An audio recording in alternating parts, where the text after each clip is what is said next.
Diambilnya obat-obat terlarang, di tengahnya minuman dalam sebuah kelompok yang sama. Kita orang-orang yang terpinggirkan di rumah, kita orang-orang yang terpinggirkan di sekolah. Guru-guru telunjuknya menunjuk pada wajahnya, tapi tak bisa memberikan solusi kegelisahan jiwanya. Semua orang hanya memberikan pengamatan, analisis, kajian. Itulah metodologi yang dikembangkan bangsa ini. Tetapi tidak ada yang berani mengambil solusi, mengangkat mereka di sudut jalanan, dimasukkan ke barak, dididik secara militer, diarahkan menjadi anak-anak yang berguna. Kedisiplinan militer adalah harga mati bagi kemajuan bangsa, bukan musuh. Pandangan-pandangan buruk terhadap militer adalah pandangan-pandangan seorang yang takut anak-anak Indonesia bangkit, yang takut anak Indonesia mencapai kemajuan. Mereka takut bangsa ini menjadi bangsa kokoh dan tegak.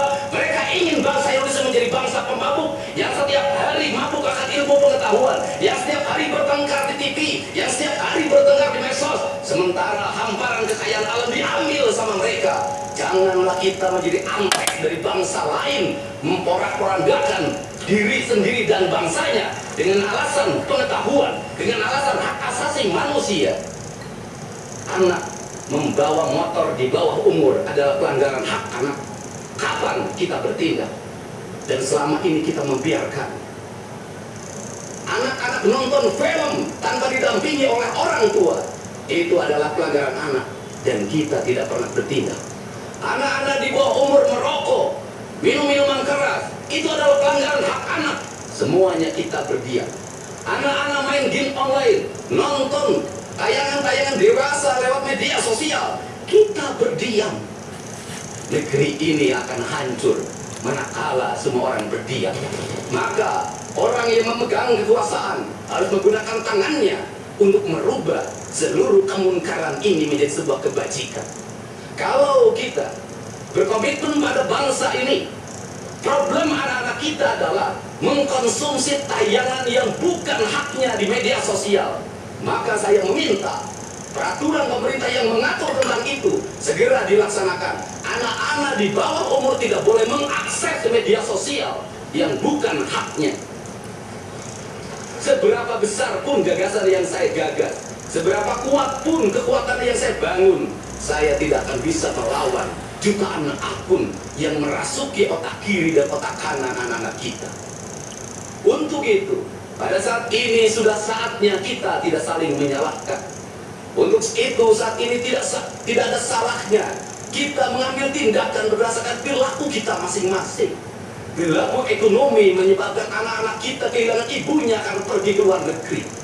Perilaku ekonomi mengakibatkan anak-anak kita tidak pernah bertemu dengan ibu dan bapaknya karena mereka mencari rezeki.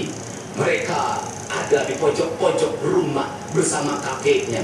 Kakeknya melarangnya dia main game online, melarangnya pakai motor jam 11 siang.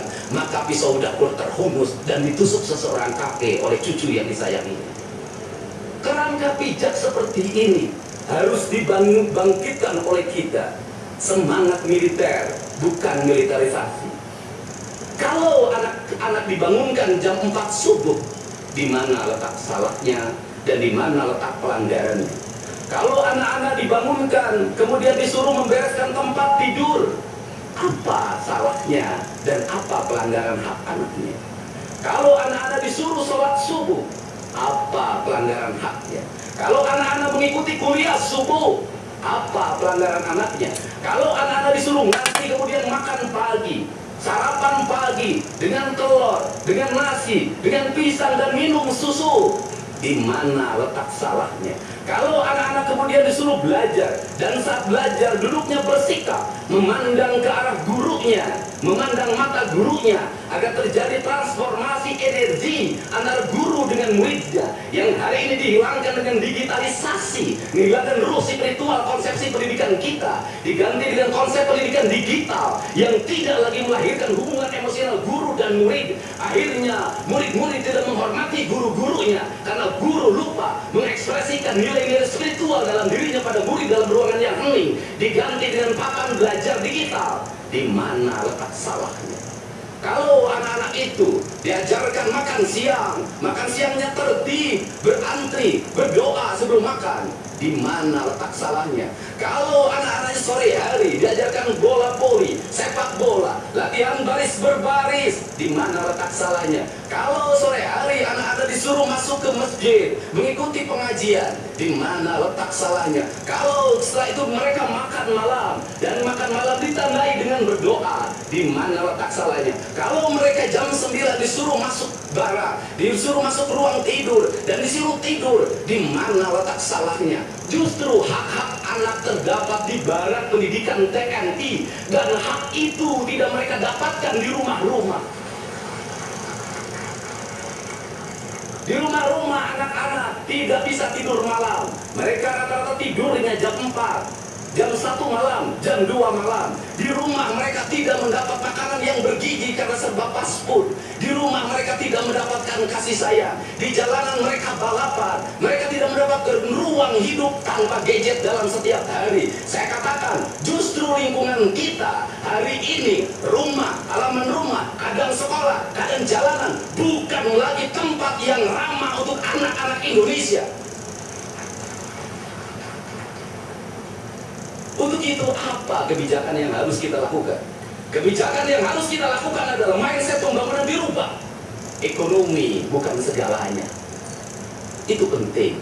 Tetapi ekonomi tidak boleh membunuh ruang-ruang publik di mana orang mendapat ruang bercengkrama. Desain rumah harus dikembalikan pada desain yang membuat jendela, membuat ruang untuk ibu dan bapaknya berkumpul. Halaman rumah harus tersedia di setiap kampung, jangan dihabiskan untuk bangunan. Karena anak-anak ingin bermain di halaman. Lapangan bola di setiap desa harus ada. Karena apa? Karena mereka perlu berinteraksi olahraga. Sungai-sungai harus dijernihkan. Karena anak-anak orang miskin tidak bisa berenang di kolam renang yang berbayar. Mereka harus berenang di sungai-sungai yang jernih. Gunung-gunung harus dihijaukan. Karena anak kita perlu hiking dan traveling dalam setiap waktu. Anak-anak kita perlu berinteraksi dengan semesta. Lampu-lampu kadang sebulan sekali harus dimatikan agar anak kita bisa menatap langit, melihat bulan dan bintang, bahwa dia adalah bagian dari cakrawala yang indah. Negeri ini sudah sesak dengan uang di kepalanya. Yang akhirnya apa? Pendidikan hanya menjadi ucapan dan tingkatan S1, S2, dan S3. Tapi pendidikan lupa ada nilai esensial yang harus dihidupkan dalam relung hati manusia. Pendidikan Indonesia adalah mewujudkan manusia Indonesia seutuhnya. Mewujudkan manusia Indonesia seutuhnya. Dalam falsafah Sunda disebutnya Pancawaluya. Cager, bager, bener, pinter, singer. Itulah falsafah pendidikan asasi. Maka falsafah pendidikan asasi dalam kaidah Sunda disebutnya kalimatnya begini: Kawung mabur sarulukna sama tungitun pandana, Ciamis tinggal pahitna, Ciherang tinggal kiruhna, Resi leungiteun ajina pandita ilang komara, Kaduruku hawa nafsuna, Bangkong di kongkorong kujang, Kacai mawacamet. Saya hanya falsafahin. Apa itu bangkong di kongkorong kujang? Kujang adalah senjata. Bagi orang Sunda adalah sebuah kehormatan diri. Kujang, kujang. Tetapi kujang tidak bisa dikongkorongkan pada bangkong. Kalau bangkong dikongkorongkan oleh kujang, bangkong itu anak-anak di bawah umur.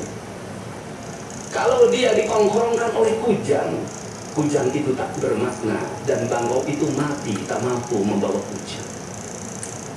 Kacai mawacameti, apa itu artinya? Orang pergi ke air untuk mensucikan diri, maka dia harus membebaskan diri dari berbagai apapun kepentingan. Dia ingin pasrah, dia ingin sumera, hirup ukur sasamperan, awak ukur sasampayan.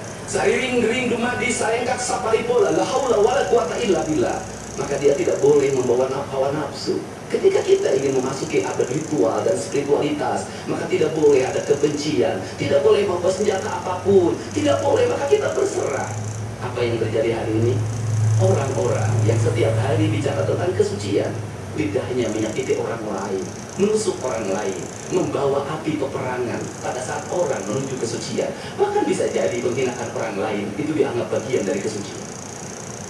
Tidak ada anak nakal. Tapi orang Sunda itu nyebutnya budak bangor. Budak bangor itu beda dengan nakal. Kenapa? Itu masa mereka menginjaki masa remaja menuju masa dewasa. Maka di hari kebangkitan nasional ini, pemerintah Provinsi Jawa Barat, sekolah yang hari ini berjalan, ada pendidikan karakter, ada bela negara, saya akan meresmikan menjadi Sekolah Kebangsaan Jawa Barat Istimewa. Baru, restoran instan Golden Ube, Golden Pumpkin dan Purple Ube dengan antioksidan dan tinggi serat, bikin kenyang lebih lama. Restoran Tropicana Slim Golden Ube. The world always reminds us, powers coming together can transform all we know. A power that empowers people. A power that builds reason.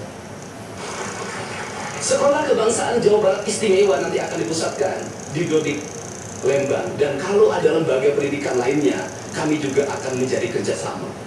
Mereka yang bersekolah di situ bukan anak-anak yang tawuran, bukan anak-anak yang minum, bukan anak-anak korban dari ML, tetapi juga nanti anak-anak yang memiliki kemampuan akademik yang tinggi, anak-anak yang memiliki kemampuan pikiran yang tinggi.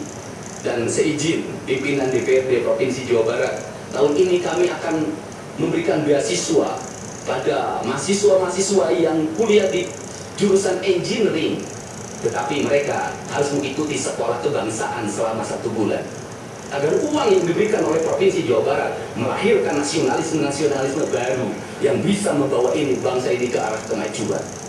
Dan saya mengucapkan terima kasih pada kalian semua yang membuat diri saya hari ini setiap hari berpikir, ingat, doa yang terpancar ada 2. Saya tidak menyebut doa. Rintihan hati, bisikan hati ada 2. Ada yang berharap ini berhasil, dan ada yang berharap ini gagal. Siapa yang berharap ini berhasil? Mereka adalah kaum-kaum nasionalis yang mencintai bangsa ini. Siapa yang berharap ini gagal? Para nyinyir dan para pembenci yang menjadikan politik sebagai tujuan hidupnya, tanpa pernah bisa membedakan mana kepentingan politik dan mana kepentingan kebangsaan. Walaupun kebijakannya baik karena beda dengan politiknya, dia mengatakan buruk. Dan walaupun kebijakannya buruk karena sama dengan politiknya, dia katakan baik. Ini orang yang tidak punya spirit nasionalisme. Dia hidup mempertuhan politik dalam setiap waktu. Saya katakan, dia hidup mempertuhan politik dalam setiap waktu. Meskipun lidahnya berkata bertuhan pada Allah, tetapi hatinya dalam setiap hari hasut dan menjadikan politik sebagai tujuan hidup. Dan barangkali bisa dilihat dari seluruh rakyat Jawa Barat, karena ini tertransformasi lewat media televisi dan media digital, yang menjadi petugas upacara hari ini bukan pasukan paskibraka yang biasa kita pakai, tapi mereka adalah peserta didik sekolah kebangsaan Dodik Lembang Rindam 3 Siliwangi. Waktunya tidak lama, hanya 18 hari, tapi bisa dibentuk. Pertanyaannya adalah, di sekolah mereka bisa dibentuk seperti ini? Kalau di sekolah tidak dibentuk hari ini, maka pertanyaannya adalah, berarti sistem pendidikan nasional harus dievaluasi. Dan kalau misalnya yang di Jakarta mau menyalahkan, kan disahkannya di Jakarta. Kan anggaran yang triliunan disahkan di Jakarta.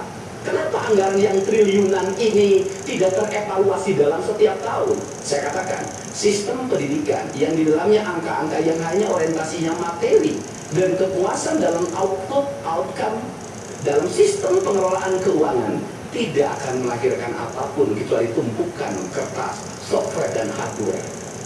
Tetapi pendidikan yang lahir dari jiwa dan lahir dari cinta, tanpa biaya yang besar, dia akan melahirkan anak-anak penuh dengan semangat kebangsaan dan punya spirit Pancabaluya. Itulah pentingnya hati, itulah pentingnya rasa. Untuk itu, hari ini ada antrian, ribuan orang yang ngantri ingin memasuki pendidikan di pendidikan sekolah kebangsaan. Dan kalian semua hari ini bisa bertemu dengan orang tuanya, bisa mendapat sertifikat dari kami, dan bisa pulang dulu. Nanti dalam 2 minggu sekali kami siapkan mobil di setiap kabupatennya untuk pergi ke Dodik lagi, mengikuti pemakanan, bukan di Dodik nanti, di Badan Diklat ESDM Pemda Provinsi Jawa Barat, karena nanti di Dodik diisi oleh siswa yang baru. Dan kami akan memantau perkembangan kalian dalam waktu 1 tahun, bukan 6 bulan. Dan saya sudah meminta kepada Dinas Kesbangpor, Dinas Pemuda Olahraga, di upacara peringatan 17 Agustus 1945 Pemda Provinsi Jawa Barat, seluruh pesertanya berasal dari siswa didik sekolah kebangsaan di Dodik Lembang.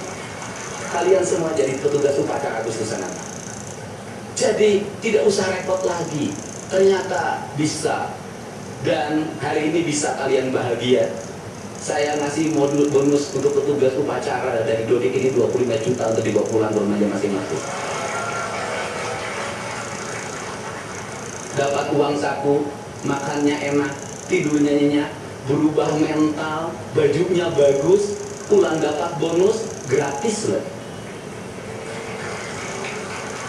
Dan tentunya buat petugas yang lain juga kita siapkan 25 juta. Nanti ditanya lagi, itu duit dari mana? Ladang konten.